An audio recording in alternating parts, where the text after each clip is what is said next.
في حادث مروع في الرياض هز الرياض كله، 3 شباب في كامري يمشي 240 وينطل ويصدم. أول واحد شاب كان يصوره، طبعا صار في تقنية، أول ما فيه. أول كنا إذا بغينا نفحط نكتب جدول ونصوره ونجيب سيارة معينة نقول شفتوا الجمس هذا أبو عبارتين اللي مليان كفرات، لأنه لازم. وكانوا الشباب يعطون قود وعانية. تعرف المعرس مو بيجيبوا له قعود ولا يجيبوا له ذبيحة ولا يجيبوا له عانية، احنا لا، كانوا يجيبون كفرات قبل التبعيط يلا كلنا يحرك. وبعضهم يروح يمكن يسرق منهم. واحد جاب لنا مرتج مرة قال بيعوا اشتروا كفرات دعم يعني تفاعل. ونكتب سبحان الله ونحط الكفرات في الجمس ونكتب الشوارع. إذا فحطنا في الشارع الفلاني وجتنا الدوريات الوعد ترى في الشارع الفلاني يتبعوا الجمس. هذا هو اللي مع الجدول الجمس. ما كان في أداة تواصل. الحين رسائل بالجوال ومواقع على النت، يعني صارت جريمة منظمة شيئا ما منظمة. ويحطون اليوم أبو فلان ضرب يعني مع أبو فلان. وللأسف سمعنا أن الشارع هنا كل أسبوع القبيلة تفحط. لا حول ولا قوة يا الربع ما يصير تكفون.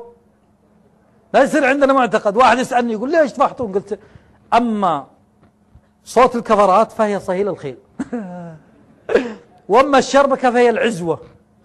يعني شوف النقلة ذي اللي يجي عند الشباب، فكر عجيب غريب. كل أسبوع القبيلة. الأسبوع ذا من اللي بيفحط؟ من اللي بيفحط الأسبوع ذا؟ من هم؟ الأسبوع ذا أعطونا إجازة عشان المحاضرة جزاهم الله خير. فلذلك فعلا يعني الحادث اللي ذكرته، طبعا المفحط يجيب واحد عشان يصوره، فهذا اللي يصور راكب فوق هايلكس وقاعد يصور. أول من مات الضحية الأولى من هو؟ المصور. نجي في الليل أول كنا عشان المصور ياخذ موقع عشان يصور، يصير التصوير يعني كويس، عشان لما ينزل سراب 1 ولا 2 ولا 3 يطلع التصوير. هذا جاب خويه وقال له صور، وركب فوق الهيلكس يصور. أول ضحية مات المصور. طبعا اللي ماتوا في الحادث 8، 3 في السيارة و5 من الجمهور. والله يا أخواني كرمكم الله إن نعالهم هم واقفين يوم صدمتهم السيارة، نعالهم. وكنت أتبعها بالفارة في الجهاز عشان أوريها الناس، طارت سما فوق. لما وقفت السيارة شبت حريق الكامري، ال3 وسط السيارة. واحد من أخوان اللي جوة السيارة كان برا، شبت النار. يقول واحد بدينا نفزع، في ناس تفزع وفي ناس لا، أهم ما عندها سبق صحفي بلا توت تصور عشان تدز رسائل، حتى لو انه ينزف قاعدين يصورونه. فيقول رحنا نركض ناخذ طفايات حريق من السيارات. يقول تخيل كل ما فتحنا طفاية حريق نشغلها تطلع خربانة، والنار تزيد تزيد تزيد. الشباب حاولوا يطلعون عجزوا، السيارة مسكرة عليهم.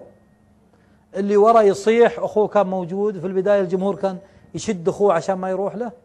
وانطلق الأخ ولحق يبغى يطلع أخوه، وأخوه يصيح جوة السيارة. ركب فوق الشنطة، كان لابس أكرمكم الله نعال رياضية هذه.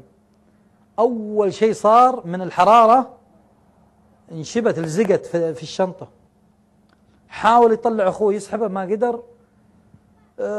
يعني أقل شيء سواله رجعوا وشدوه مرة ثانية. الجمهور افتلت منهم وراح تفلت وراح للسيارة مرة ثانية.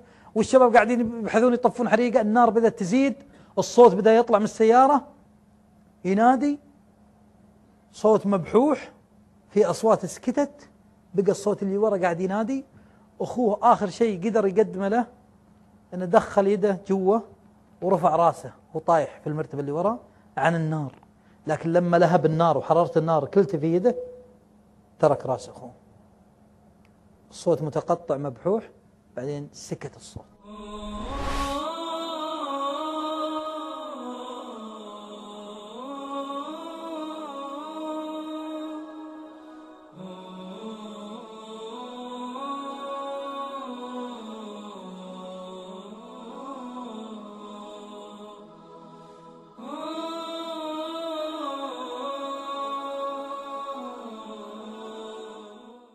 بعد ما جاء الدفاع المدني طفوا الحريق، طلعوهم متفحمين 3 من الشباب.